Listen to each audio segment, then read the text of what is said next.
Okay, here we go. I've already taken it off. This is a master cylinder off of a 89 Nissan hard body pickup. So just the master cylinder was bad. The reservoir was good, and there's a pretty good price difference.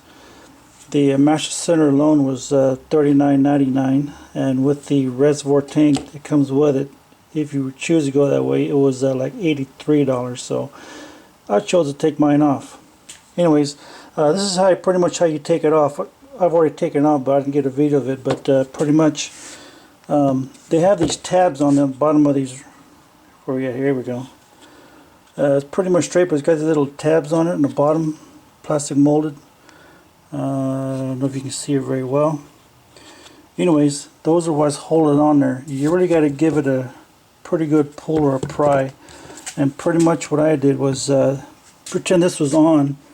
I pretty much just pried it to the side there and stuck a pry bar, little, small pry bar, and just kind of pried it the way up.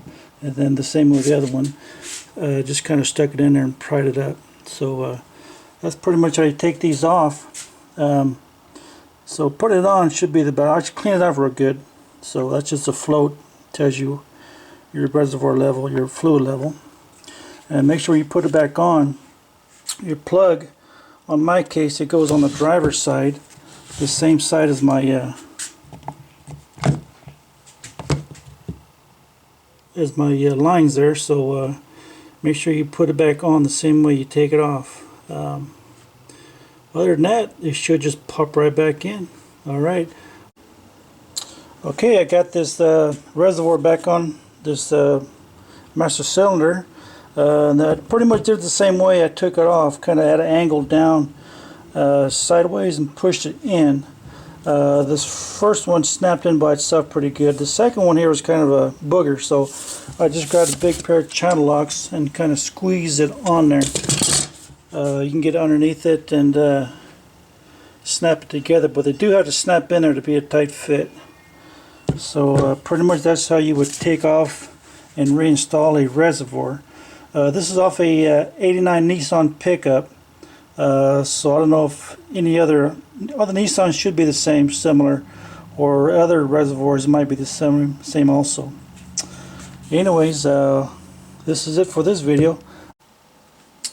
Okay, I'm in the process of bench bleeding this thing, and as you see, I had to make a little variance to how you bench bleed it. Typically you want these lines to come up and back into the reservoir so you have a constant flow back and forth, but these that came with the kit were very stiff, and they really couldn't come back in without popping off these leads here. So I said, what the heck, I'll just make something of my own. So I just got a little shot glass there on the bottom, fill the reservoir up 3/4 of the way, and as this gets filled up, good old season injector from Home Depot, I cut the tip off of it, so now it's just like a big old giant needle, and as this gets filled up, I suck it out, deposit it back in.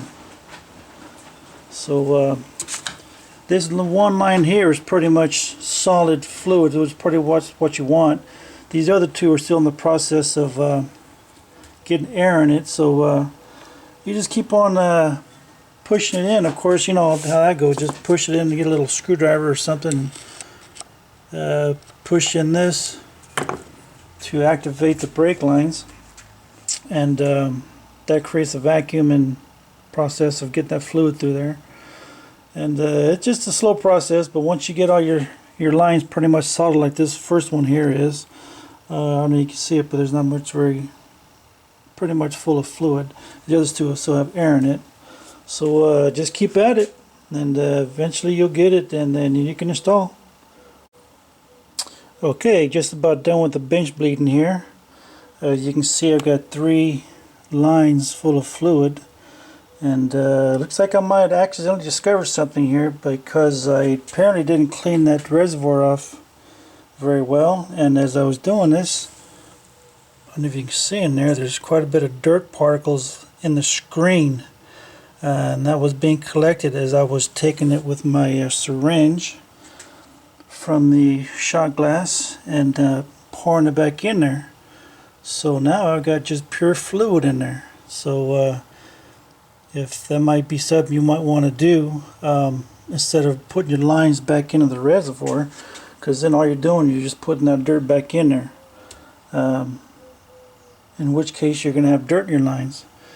And I kind of accidentally stumbled onto this because, of course, these lines were real stiff and I couldn't do that. So this looks like it's a pretty good deal. I might do this in the future with my other vehicles.